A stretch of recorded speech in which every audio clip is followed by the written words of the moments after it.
Court ಮೆಟ್ಟಿಲೇ ಇರೋದಕ್ಕೆ ಈಗ ಮುಖ್ಯಮಂತ್ರಿ ಸಿದ್ದರಾಮಯ್ಯನವರು ನಿರ್ಧಾರ ಮಾಡಿದ್ದಾರೆ. ಹೈಕೋರ್ಟ್ ಕದ ತಟ್ಟಬೇಕಾ, ಸುಪ್ರೀಂ ಮೊರೆ ಹೋಗಬೇಕಾ ಅಂತಕ್ಕಂಥದ್ದು. ಇವತ್ತು ಕಾನೂನು ತಜ್ಞರು ಹಿರಿಯ ವಕೀಲರ ಜೊತೆಗೆ ಸಮಾಲೋಚನೆ ಮಾಡ್ತಾರೆ.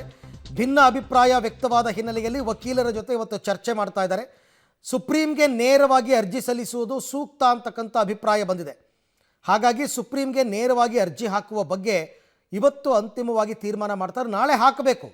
ಅವರು ಹೈಕೋರ್ಟ್ನಲ್ಲಾದರೂ ಸರಿ, ಸುಪ್ರೀಂ ಕೋರ್ಟ್ನಲ್ಲಾದರೂ ಸರಿ ಅರ್ಜಿಯನ್ನು ಹಾಕಲೇಬೇಕಾಗತ್ತೆ. ಏನಂತ? ರಾಜ್ಯಪಾಲರ ಪ್ರಾಸಿಕ್ಯೂಷನ್ ಅನುಮತಿಗೆ ತಡೆಯನ್ನು ಕೋರಿ ಹೋಗಬೇಕಾಗತ್ತೆ.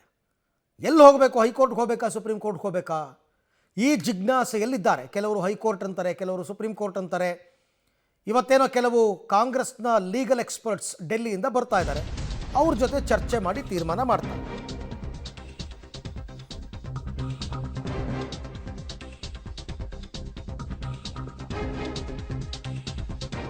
ಸೊ ಸಿಎಂ ವಿರುದ್ಧ ಪ್ರಾಸಿಕ್ಯೂಷನ್ಗೆ ಅನುಮತಿ ಸಿಕ್ಕಿರೋ ಹಿನ್ನೆಲೆಯಲ್ಲಿ ಇವತ್ತು ಮಧ್ಯಾಹ್ನ ಸಿಎಂ ಸಿದ್ದರಾಮಯ್ಯ ನೇತೃತ್ವದಲ್ಲಿ ಮಹತ್ವದ ಸಭೆ ನಡೆಯುತ್ತೆ.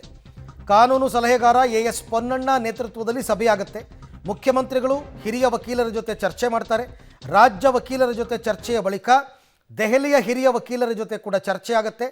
ಆ ನಂತರ ಅಂತಿಮ ನಿರ್ಧಾರವನ್ನು ಮುಖ್ಯಮಂತ್ರಿಗಳು ತಗೋತಾರೆ. ಆಲ್ಮೋಸ್ಟ್ ಡೆಲ್ಲಿಯಿಂದ ಬಂದಿರತಕ್ಕಂಥ ಎಕ್ಸ್ಪರ್ಟ್ಸ್ ಟೀಮ್ ಏನಾಗುತ್ತೆ, ಅವ್ರು ಏನು ಹೇಳ್ತಾರೆ ಅದರ ಪ್ರಕಾರವೇ ಮುಖ್ಯಮಂತ್ರಿಗಳು ನಡೆದುಕೊಳ್ಬೇಕಾಗಿದೆ. ಸೊ ಅವರು ಹೈಕೋರ್ಟ್ಗೆ ಹೋಗಿ ಅಂದರೆ ಹೈಕೋರ್ಟ್ಗೆ ಹೋಗ್ತಾರೆ, ಸುಪ್ರೀಂ ಕೋರ್ಟ್ಗೆ ಹೋಗಿ ಅಂದರೆ ಸುಪ್ರೀಂ ಕೋರ್ಟ್ಗೆ ಹೋಗ್ತಾರೆ. ತೀರ್ಮಾನ ಏನು ಅಂತಕ್ಕಂಥದ್ದು ಇವತ್ತು ಮಧ್ಯಾಹ್ನ ನಡೀತಕ್ಕಂಥ ಸಭೆಯಲ್ಲಿ ಗೊತ್ತಾಗುತ್ತೆ. ಬಹಳ ಮುಖ್ಯವಾದ ಸಭೆ ಇವತ್ತು. ಎಲ್ಲಿಗೆ ಅಪ್ರೋಚ್ ಮಾಡಿದ್ರೆ ಒಳ್ಳೆಯದು ಅಂತ ಈ ಬಗ್ಗೆ ಮತ್ತಷ್ಟು ಮಾಹಿತಿ ನನ್ನ ಕೊಲೀಗ್ ರವೀಶ್ ಅವರಿಂದ ಪಡ್ಕೊಳ್ಳೋಣ. ರವೀಶ್, ಸೊ ಹೈಕೋರ್ಟ್ಗೆ ಹೋಗಬೇಕಾ, ಸುಪ್ರೀಂ ಕೋರ್ಟ್ಗೆ ಹೋಗಬೇಕಾ? ಈ ಗೊಂದಲ ಯಾರಿಂದ ಮೂಡಿರ್ತಕ್ಕಂಥದ್ದು? ಅಂತಿಮ ತೀರ್ಮಾನ ಯಾವಾಗ ಆಗುತ್ತೆ, ಏನಾಗಬಹುದು ಅಂತ?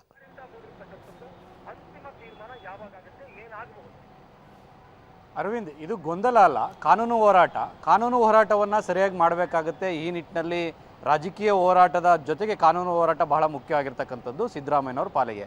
ಹಾಗಾಗಿ ದೆಹಲಿ ಮಟ್ಟದಲ್ಲಿ ಇರ್ತಕ್ಕಂಥ ಕಾನೂನು ತಜ್ಞರು ಆ ಒಂದು ಸಾಂವಿಧಾನಿಕ ಹುದ್ದೆಯಲ್ಲಿರ್ತಕ್ಕಂಥ ಒಂದು ಆದೇಶವನ್ನು ಪ್ರಶ್ನೆ ಮಾಡಬೇಕಾದ್ರೆ ಹೈಕೋರ್ಟ್ಗಿಂತ ಸುಪ್ರೀಂ ಕೋರ್ಟ್ಗೆ ಹೋಗೋದೇ ಉತ್ತಮ ಅನ್ನೋ ಒಂದು ಅಭಿಪ್ರಾಯವನ್ನು ಕೂಡ ವ್ಯಕ್ತಪಡಿಸ್ತಾ ಇದ್ದಾರೆ. ಹಾಗಾಗಿ ಕೆಲ ವಕೀಲರು ಅಂದರೆ ರಾಜ್ಯಕ್ಕೆ ಸಂಬಂಧಪಟ್ಟಂಥವ್ರು ಮತ್ತು ರಾಜ್ಯದ ಕೆಲ ಸಿದ್ದರಾಮಯ್ಯ ಆಪ್ತರಾಗಿರ್ತಕ್ಕಂಥ ಕೆಲ ಕಾನೂನು ತಜ್ಞರು ಹೇಳ್ತಕ್ಕಂಥದ್ದು ಅಂದರೆ ಹೈಕೋರ್ಟ್ನಲ್ಲಿ ಮೊದಲು ನಾವು ಅಪೀಲ್ ಹಾಕಿ ಆ ನಂತರ ಸುಪ್ರೀಂ ಕೋರ್ಟ್ಗೆ ಹೋಗ್ಬೋದು ಅನ್ನೋದು ಅಭಿಪ್ರಾಯವನ್ನು ಕೂಡ ವ್ಯಕ್ತಪಡಿಸ್ತಾರೆ. ಹಾಗಾಗಿ ಎಲ್ಲರ ಅಭಿಪ್ರಾಯಗಳನ್ನು ಕ್ರೋಢೀಕರಿಸಿ ಒಂದು ತೀರ್ಮಾನಕ್ಕೆ ಬರಬೇಕಾಗತ್ತೆ. ಅಂತಿಮವಾಗಿ AICCಯಿಂದನೂ ಕೂಡ ಈಗಾಗಲೇ ಆ ಒಂದು ಇಬ್ಬರು ಹಿರಿಯ ವಕೀಲರನ್ನ ಏನು ಇದು ಮಾಡಿದ್ರು ಅವರ ಅಭಿಪ್ರಾಯಗಳನ್ನು ಕೂಡ ಪಡೆದುಕೊಳ್ಬೇಕಾಗತ್ತೆ. ಯಾಕೆಂದರೆ ಕಾನೂನು ಹೋರಾಟ ಸ್ವಲ್ಪ ಎಚ್ಚರ ತಪ್ಪಿದ್ರೂ ಕೂಡ ಒಂದು ರೀತಿಯಲ್ಲಿ ಆಪತ್ತು ಇದ್ದೇ ಇರುತ್ತೆ, ಸಂಕಷ್ಟ ಇದ್ದೇ ಇರುತ್ತೆ.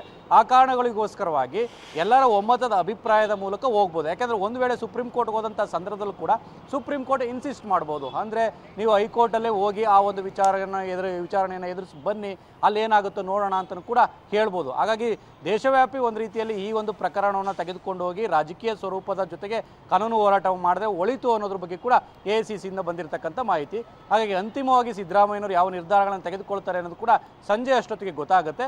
ಆ ನಂತರ ಒಂದು ಅಂತಿಮ ತೀರ್ಮಾನವನ್ನು ಕೈಗೊಳ್ತಾರೆ. ಯಾಕೆಂದರೆ ನಾಳೆ ಕೋರ್ಟ್ಗೆ ಒಂದು ರೀತಿಯಲ್ಲಿ ಅರ್ಜಿಯನ್ನು ಕೂಡ ಹಾಕಬೇಕಾಗತ್ತೆ.